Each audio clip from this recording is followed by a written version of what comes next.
नमस्कार दोस्तों, welcome back to the target for IQ civil services. मेरा नाम है रोहित। यदि आप शून्य से यूपीपीसी 2026 की तैयारी करना चाहते हैं और ये नहीं समझ पा रहे हैं कि क्या पढ़े, कैसे पढ़े और कहां से पढ़े, तो ये वीडियो आपके लिए है और ये वीडियो आपकी तैयारी को बिल्कुल सही दिशा देने वाली है।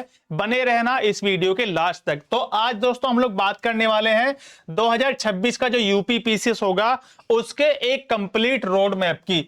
पूरा एक कंप्लीट रोड मैप के बारे में हम लोग चर्चा करने वाले हैं आज की इस वीडियो में।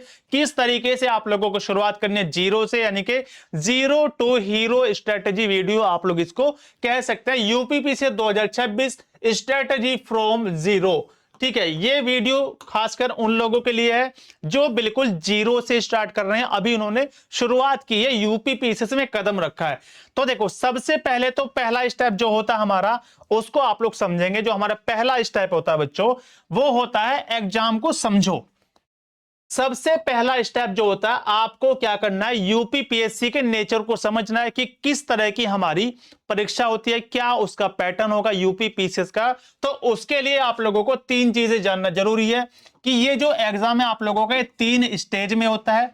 सबसे पहला जो स्टेज है वो आप लोगों का प्रीलिम्स होता है, प्री होता है जिसमें आप लोगों का ऑब्जेक्टिव पेपर आता है, जिसमें आप लोगों का एमसीक्यूज टाइप प्रीलिम्स का पेपर होता है।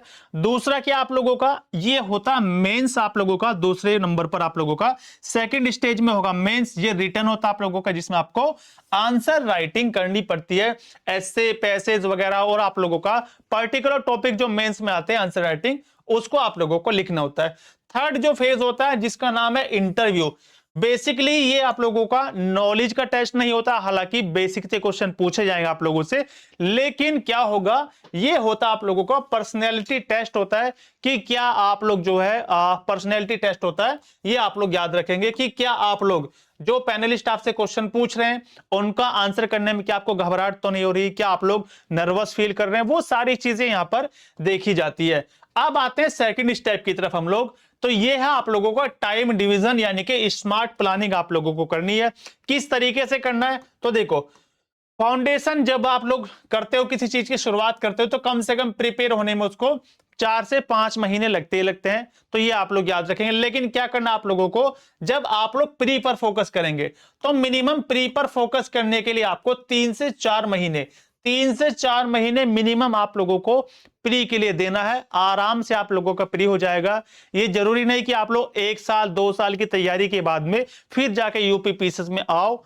लगभग 4 महीने के आसपास भी आप लोग अपनी तैयारी को अच्छे से कर सकते हैं, अगर आप रेगुलर स्टडी करते हैं तब ये पॉसिबल है। 4 महीने के अंदर जब आप लोग रेगुलर वे में स्टडी करते हैं, जितने घंटे आप लोग निर्धारित करोगे उसी के बेस पर, वो सारी चीजें भी डिस्कस करेंगे। मेनली अगर मैं बात करूं मेंस की, तो 4 से 5 महीने में आप लोग अगर मेहनत करेंगे तो मेंस भी आप लोगों का आसानी से हो जाएगा। जो मेन ये होगा आप लोगों का इंटरव्यू, ये होता है मेंस के बाद में। तो इसकी बात होगी बाद में, पहले आपका प्रीलिम्स, फिर आपका मेंस, फिर आप लोगों का इंटरव्यू।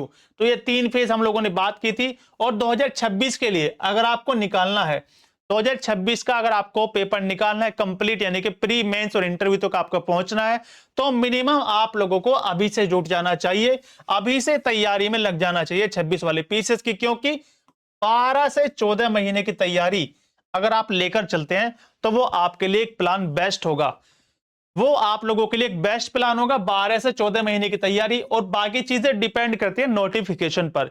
अगर नोटिफिकेशन जून जुलाई के आसपास आ जाता है या फिर मार्च अप्रैल में आ जाता है, तो मेनली ये मान के चलेगा आप लोग, अभी आप लोगों का दिसंबर, तो कम से कम 8 से 10 महीने का भी आप लोगों को समय मिल सकता है। क्योंकि ये जो है ना, यहाँ पर 12 से 14 ये प्रीलिम्स, फिर मेंस और फिर इंटरव्यू, तीनों फेज का मिला के यहां पर आप लोगों का 12 से 14 मंथ तब ये होता आप लोगों का। ये आप लोग याद रखेंगे, कंप्लीट तैयारी 12 से 14 महीने में आप लोग आसानी से कर सकते हैं। आते हैं स्टेप नंबर हम लोग 3 की तरफ, फाउंडेशन फेज जिसको हम लोग बोलते हैं, जिसमें आप लोग जीरो टू बेसिक चलते हैं। जीरो से लेके और जो आपका बेसिक क्लियर होगा उसकी बात करेंगे। इसके लिए कुछ सब्जेक्ट हम लोग देखते हैं जो हमारे सिलेबस का पार्ट है। जैसे आप लोगों का हिस्ट्री में भी सबसे पहले आप लोगों को मॉडर्न हिस्ट्री ज्यादा पढ़नी है। मॉडर्न हिस्ट्री बहुत मोस्ट इंपोर्टेंट आप लोगों के लिए। पॉलिटी की बात करो, पॉलिटी पढ़नी है आप लोगों को। ज्योग्राफी आप लोगों की इंडियन भी आएगी और प्लस वर्ल्ड ज्योग्राफी भी आएगी, दोनों पढ़नी है। इकोनॉमिक्स के बेसिक से क्वेश्चन आएंगे। करंट अफेयर यानी कि आप लोगों को डेली हैबिट में डालना होगा, आप लोगों को करंट अफेयर डेली की हैबिट बना लो। कोई न्यूज़पेपर, कोई मैगजीन जो है जो डेली आती है ना, वो सारी चीजें आप लोगों को धीरे धीरे करके पढ़नी है। ठीक है, बुक्स की बात करो अगर मैं आप लोगों से, तो बुक्स सिंपल और लिमिटेड होनी चाहिए आप लोगों के पास में। ऐसा नहीं है कि पीसीस की तैयारी करने चले आप लोग और बुक्स का आप लोगों ने ढेर लगा दिया अपने घर पे लाके। केवल वही काम की बुक्स लाओ जो आप लोगों का सिलेबस का पार्ट है, जहां में से आप लोगों को आसानी से सारी चीजें कलेक्टिव फॉर्मेट में मिल सके। जैसे पॉलिटी के लिए आप लोग लक्ष्मीकांत को प्रीफर कर सकते हैं। हिस्ट्री के लिए आप लोग स्पेक्ट्रम ले सकते हैं, मॉडर्न हिस्ट्री के लिए। ज्योग्राफी के लिए 6 to 12 एनसीईआरटी पढ़ सकते हैं। इकोनॉमिक्स के लिए क्या करना है, एक तो बेसिक एनसीईआरटी आपको पढ़नी है, प्लस इकोनॉमी के वो मुद्दे, वो टॉपिक्स जो लगातार करंट अफेयर में बने हुए हैं, उन पर आप लोगों को विशेष ध्यान देना है। करंट अफेयर यहां पर इसीलिए लिखा है ताकि इकोनॉमी से रिलेटेड जो मुद्दे चल रहे हैं करंट अफेयर में, कई बार करंट अफेयर और इकोनॉमिक्स के पॉइंट ऑफ व्यू से वहां से क्वेश्चन बनता है। करंट अफेयर के लिए आप लोगों को क्या करना है, मंथली मैगजीन लगा सकते हैं आप लोग, या फिर न्यूज़पेपर भी प्रीफर कर सकते हैं।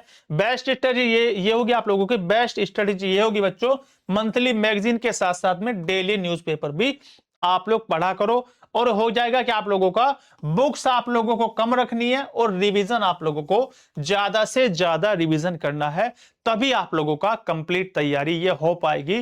प्री मेंस, इंटरव्यू, तीनों फेज आप लोग आसानी से पार कर लोगे। आते हैं स्टेप नंबर 4 की तरफ। डेली स्टडी टाइम आप लोगों को फिक्स करना है। ठीक है, डेली स्टडी टाइम अपना फिक्स रखना है। जो शुरुआती स्टूडेंट है अभी, जो इन्होंने यूपीपीसीएस में कदम रखा है, अभी शुरुआत की है तैयारी की, तो वो डेली कम से कम 5 से 6 घंटे आप लोगों को पढ़ाई करनी पड़ेगी। इससे कम में काम नहीं चल पाएगा, ये मिनिमम है, 5 से 6 घंटे मिनिमम मैंने बात की आप लोगों से।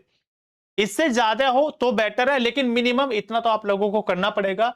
जो सीरियस एस्पायरेंट है उनके लिए मिनिमम 7 से 8 घंटे पढ़ना जरूरी है। कम पढ़ो लेकिन रेगुलर पढ़ो, तभी सिलेक्शन जो है आप पॉसिबल है।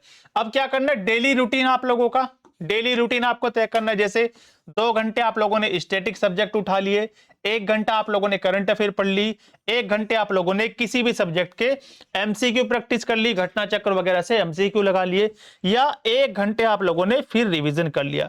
तो इस तरीके से कुछ आप लोगों को अपना स्टडी प्लान बनाना पड़ेगा, तभी जाकर आप लोगों का सिलेक्शन जो है अगले पीसेस में पॉसिबल हो पाएगा। स्टेप नंबर 5 की बात करूं मैं आप लोगों से, तो प्रीलिम्स के लिए आप लोगों को किन चीजों पर फोकस करना है, तो static plus current affair integration, इस चीज पर सबसे ज्यादा विशेष ध्यान देना है। क्योंकि जो आपका प्रीलिम्स का पेपर होगा उसमें जो है लगभग 30% जो स्टैटिक चीजें आती हैं, जैसे आपका नेशनल पार्क, इंडियन ज्योग्राफी के ऐसे टॉपिक्स, स्टैटिक जीके के, जो आप लोगों का नेशनल पार्क हो गया, या फिर राज्यसभा लोकसभा की सीटें, जो टेबल वाला कंटेंट होता है, जो सीधा सीधा रटने वाला होता है, बिना कंसेप्ट वाला, बस उठाओ टेबल और रट दो, मैचिंग में क्वेश्चन आता है। Plus current affair integration, current affair पे आप लोगों को विशेष ध्यान देना है। यूपी स्पेशल जीके आप लोगों के लिए बहुत इंपॉर्टेंट है, यहां से यूपी का करंट अफेयर भी आप लोगों को कवर करना पड़ेगा। उत्तर प्रदेश का आप लोगों को स्पेशल करंट अफेयर, जिसमें पूरे साल की उत्तर प्रदेश पे कौन कौन सी घटनाएं हुई है, वो सारी चीजें आप लोगों की शामिल होंगी। पीवाईक्यू एनालिसिस, पिछले 10 सालों का आप लोगों को पीवाईक्यू पढ़ के जाने, एमसीक्यू सोल्व करके जाने हैं, उनका एनालिसिस करके जाना है, किस तरीके से किसकी टॉपिक से कब कब क्वेश्चन पूछे गए, वो सारी चीजें आप लोग पिछले 10 सालों से एनालाइज करके जाओगे। और इसके साथ साथ डेली अपनी हैबिट में आप लोगों को लानी है कि कुछ चीजें कौन सी, जैसे आप लोगों का 50 से लेके 70 एमसीक्यू डेली, इसमें चाहो तो सब्जेक्ट वाइज आप लोग बांट सकते हैं। जैसे 25 आप लोगों ने आज बायोलॉजी के कर लिए, फिर 25 आप लोगों ने किसके कर लिए, हिस्ट्री के लगा लिए। इस तरीके से 50 to 70 एमसीक्यूज आप लोगों को करने हैं। वीकली एक मॉक टेस्ट जरूर लगाना है। सिलेबस होता रहेगा जब होगा, सिलेबस कंप्लीट होता रहेगा, लेकिन एक मॉक टेस्ट डेली लगाना आप लोगों को। इससे आप लोगों को क्या होगा, इससे आप लोगों की एक तो स्पीड मेंटेन होगी, स्पीड आपकी बढ़ेगी क्वेश्चन को सोल्व करने की, प्लस इससे क्या होगा, आप लोगों की एक्यूरेसी बढ़ेगी, एक्यूरेसी आएगी, और नेगेटिव होने का चांस, नेगेटिव मार्किंग के खतरे से आप लोग बचे रहोगे। ठीक है, प्रीलिम्स क्लियर हुआ तो 50% बैटल आप लोग जीत लेते हैं। जैसे प्रीलिम्स क्लियर हुआ, ये समझो कि 50% आप लोगों ने लड़ाई जीत ली है। अब बारी आती है मेंस की। अब बारी आती है बच्चों मेंस की। मेंस स्ट्रेटेजी क्या होनी चाहिए? यही होता आप लोगों का गेम चेंजर जो होता है, वो होता मेंस का पेपर। इसमें क्या करना है? जीएस आंसर राइटिंग आप लोगों से पूछी जाएगी, ये आपको करनी प्रैक्टिस। ऐसे प्रैक्टिस करनी है, ऐसे लिख के देखना है। एथिक्स यानी कि जो केस स्टडी होता है, जो नैतिकता आप लोगों को सिखाई जाती है, ये बेसिकली जो एथिक्स होता है आप लोगों का, संयम की परीक्षा होती है कि किस आपके अंदर कितना धैर्य है, ये उस चीज को दर्शाता है। केस स्टडी पर आप लोगों को अच्छा खासा ध्यान देना पड़ेगा। और मेंस के लिए डेली आपको क्या करना है? मेंस के लिए डेली आपको क्या करना? 1 से 2 आंसर डेली लिखने हैं। मिनिमम ये मान के चलो कि 20 के आसपास पेजेस आपको डेली लिखने हैं। और मेंस में भी जब आप लोग लिखें, जब क्वेश्चन लिखने बैठो, तो सबसे ज्यादा एक तो उस क्वेश्चन का इंट्रोडक्शन अट्रैक्टिव होना चाहिए। इंट्रोडक्शन ऐसा होना चाहिए कि जो एग्जामिनर है वो देखते के साथ ही इसको आप लोग इंप्रेस कर सको। इंट्रोडक्शन पढ़ते ही क्वेश्चन का एग्जामिनर इंप्रेस हो जाए कि वाह क्या लिखा है। फिर इसके बाद में, इंट्रोडक्शन के बाद में, आप लोग जो है उसके उद्देश्य वगैरह सारी चीजें लिखते हुए क्वेश्चन के अंदर, फिर जब लास्ट में आ गया एग्जामिनर पढ़ते हुए, वहां पर पूरे क्वेश्चन की समरी के तौर पर आप लोगों को क्या करना पड़ता है? एक कंक्लूजन भी देना पड़ता है। तो निष्कर्ष जो दोगे आप लोग, वो आप लोगों का बहुत स्ट्रॉन्ग होना चाहिए, जो पूरे आप लोगों के क्वेश्चन की समरी को 4-5 लाइनों में समेट दे, ऐसा निष्कर्ष होना चाहिए, ताकि एग्जामिनर को लगे कि हाँ भाई कुछ क्वेश्चन में लिखा है, बंदे को अच्छी खासी जानकारी है। डायग्राम और फ्लो चार्ट्स आप लोग चाहो तो बना सकते हैं, यहां से भी आप लोग एक्स्ट्रा मार्क्स गेन कर सकते हैं। दूसरे लोगों के कंपैरिजन में एक्स्ट्रा मार्क्स आपको मिल सकते हैं। जो लोग मेंस को इग्नोर कर देते हैं, वही जो है भैया बाहर हो जाते हैं आगे चलकर। ठीक है, वो लोग मेंस से बाहर हो जाते हैं, ये आप लोग याद रखेंगे। ठीक है, अब आया हमारा क्या, करंट अफेयर का मास्टर प्लान देख लेते हैं। क्या होना चाहिए करंट अफेयर के लिए आप लोगों का? तो डेली न्यूज़पेपर 30 से 40 मिनट आप लोगों को पढ़ना है। वो क्रिप्स पॉइंट निकाल लेने हैं जो आप लोगों के लिए इंपॉर्टेंट है। राज्य सरकार या भारत सरकार के कुछ स्कीम्स आती हैं, जिसमें आप लोगों का लास्ट वाला पेज इकोनॉमी का होता है। इंटरनेशनल करंट अफेयर का भी एक अलग से पेपर में पेज होता है। वो सारी चीजें, वो सब क्रिप्स जो भी निकाल लेते हैं आप लोग, निकाल लें आप लोगों को। मंथली मैगजीन, कोई भी मैगजीन आप लोग ले सकते हैं, मंथली उसका रिवीजन आप लोगों को करना है। नोट्स बना लिया, शॉर्ट नोट्स और एग्जाम ओरिएंटेड। अगर कोई G20 समिट हुई है और न्यूज़पेपर में उसके बारे में आया, तो आपकी ये जिम्मेदारी बनती है कि न्यूज़पेपर से उस केवल हेडिंग उठाओ, चाहे गूगल से करो, कैसे भी करो, उस टॉपिक का पूरे तरीके से पोस्टमार्टम कर दो। कहां पर हुआ है, कौन सा होस्ट कंट्री था, क्या इसकी थीम थी, भारत की तरफ से किसने भाग लिया था, सारी चीजें केवल डेली न्यूज़पेपर आप लोग 30 से 40 मिनट पढ़ेंगे। एक मंथली मैगजीन आपको पढ़नी है, और इस न्यूज़पेपर और इस मैगजीन से शॉर्ट नोट्स बना लेना अपने लिए, जो आपको एग्जाम टाइम में, एग्जाम से 1 महीने पहले जब आप लोग रिवीजन करेंगे, तो बहुत ही अच्छे कैप्सूल के तौर पे काम करेगा, बिल्कुल आपका शॉर्ट नोट्स। चलिए, स्टेप नंबर 8 क्या होगा? रिवीजन और प्लस टेस्ट स्ट्रेटेजी। क्या करना आप लोगों को? 3 से 4 बार रिवीजन कंपलसरी है। पेपर में जाने से पहले 3 से 4 बार रिवीजन करना है। मंथली जो है फुल लेंथ मॉक आपको देना है, जो आप लोग मेंस के लिए करोगे।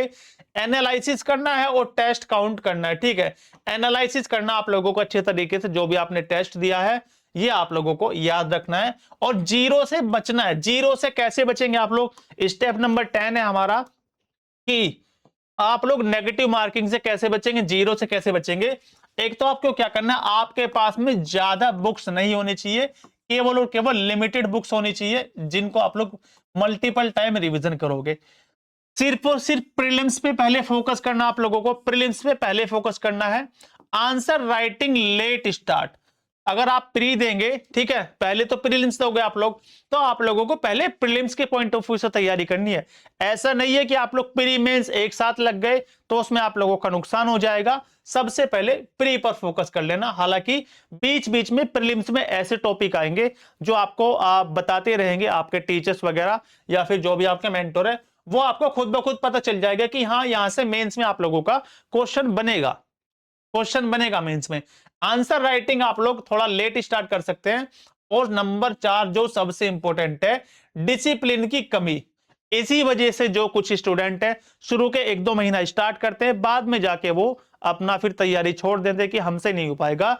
आप लोगों को रेगुलर स्टडी करनी है, रेगुलर स्टडी। रेगुलरिटी बनाए रखनी है, तभी आप लोग जो है सिलेक्शन ले पाओगे। ये गारंटी के साथ कह सकते हैं हम लोग। अगर आपके अंदर रेगुलरिटी है तो डेफिनेटली आप लोगों का सिलेक्शन होना पक्का है। चलिए स्टेप नंबर 11, ठीक है, ये क्या है आप लोगों का, जो इंटरव्यू की प्रिपरेशन आप लोग करोगे, इंटरव्यू की तैयारी। इंटरव्यू की तैयारी तो सबसे पहले वो क्वेश्चन आप लोगों को तैयार करने, डीएफ बेस्ड क्वेश्चन। ये वो होते हैं जो आप लोगों ने एप्लीकेशन फॉर्म फिल किया है। एप्लीकेशन फॉर्म फिल किया है, डीएफ बेस्ड क्वेश्चन मतलब कि ऐसे क्वेश्चन जो आप लोगों ने एप्लीकेशन फिल करते टाइम, फॉर्म फिल करते टाइम किसको दिए हैं, आयोग को दिए हैं। जैसे आपका नाम, पिता का नाम, डेट ऑफ बर्थ, आपके डेट ऑफ बर्थ के बारे में कुछ पूछ लिया जाएगा, है ना। मान लो 1996 है किसी की, तो पूछ लेगा 1996 की कोई घटना बताओ, है ना। जैसे 1996 में आप लोग कह सकते हैं कि भैया उस समय यूपी में क्या लगा था, आपातकाल लगा हुआ था और मायावती की सरकार थी, है ना, बसपा की सरकार थी। इस तरीके से कुछ पूछ लेंगे लॉजिक लगा के। फिर आपने जो क्वालिफिकेशन डाली, मान लो किसी ने एमए किया है, कौन से सब्जेक्ट से किया है, आपने की आपकी स्टडी में बीच में गैप हो गया है, तो उससे रिलेटेड कि आपने जो है भैया क्या हुआ, 12th तो की 2014 में और आपकी ग्रेजुएशन हुई है 2020 में, तो ये गैप क्यों आया। इस तरह के डीएफ बेस्ड क्वेश्चन जो आप लोगों ने कहां पर डाले हैं, अपने एप्लीकेशन फॉर्म में फिल किए हैं, उनसे रिलेटेड आप लोगों से फैक्ट पूछे जा सकते हैं। यूपी से रिलेटेड कुछ भी इशू हुआ, चाहे यूपी के अंदर कोई भी आप लोग देखते हो, जैसे आप लोगों का वो होता ना, आप लोगों का व्यास जी का तहखाना हुआ, या फिर आप लोगों का जो आप लोग जानते ही हो, यूपी में बहुत सारी चीजें चर्चाओं में चलती रहती है, कहीं पर हिंसा हो गई है, या फिर आप लोगों का महाकुंभ में भगदड़ हो गई है, उसकी जांच कमेटी का अध्यक्ष किसको बनाया गया है। तो यूपी के चर्चित मुद्दे करंट अफेयर के, वो आप लोगों से पूछे जा सकते हैं। Opinion based answers, opinion based answers कैसे होंगे, ओपिनियन बेस्ड, जिसमें आप लोगों का ओपिनियन माना जाएगा कि इस बारे में आपकी क्या राय है, आप क्या चाहते हैं। जैसे अभी हॉट टॉपिक जो चल रहे हैं यूपी के अंदर, मंदिर और मस्जिद वाले क्वेश्चन में यहां पर एग्जामिनर फंसा देता है कि अभी हाल ही में जो है केस चल रहा है, तो वहां पर जो है जो हमारे जो विशेष समुदाय है दो, कोई बोल रहा है कि सर ये हमारी जगह है, कोई बोलता है कि ये हमारी जगह है। तो आपका इसमें क्या विचार है, क्या इस पक्ष की वहां पर सुननी चाहिए हमें, क्या हमें इस पक्ष की सुननी चाहिए, आप लोग हमें बताओ। तो ये होता है ओपिनियन बेस्ड आंसर, जिनको बोलते हैं अपनी राय, आपकी राय मांगी जाएगी इन चीजों में। फाइनल सक्सेस मंत्रा क्या है भैया, तो कंसिस्टेंसी प्लस रिवीजन और प्लस पीवाईक्यू बराबर सिलेक्शन, ये आप लोगों को याद रखना है। ये सबसे जो है फाइनल आप लोगों का सिलेक्शन दिलाएगा, अगर आप लोग कंसिस्टेंस है, ठीक है, कंसिस्टेंट है अपनी तैयारी को लेकर, कंसिस्टेंसी बनाए रखे हैं, रिवीजन रेगुलर वे में कर रहे हैं आप लोग, और पीवाईक्यू आप लोगों ने लगा लिए हैं, तो आप लोगों का सिलेक्शन जो है पक्का होने वाला है। तो मैं उम्मीद करता हूं कि आज के सेशन से आप लोगों को काफी कुछ सीखने के लिए मिला होगा। बने रहना हमारे प्यारे परिवार target for IQ civil services के साथ, और आगामी यूपीपीसी 2026 के लिए हम लोगों के द्वारा बहुत सारी क्लासेस भी चलाई जाएंगी। Thank you so much.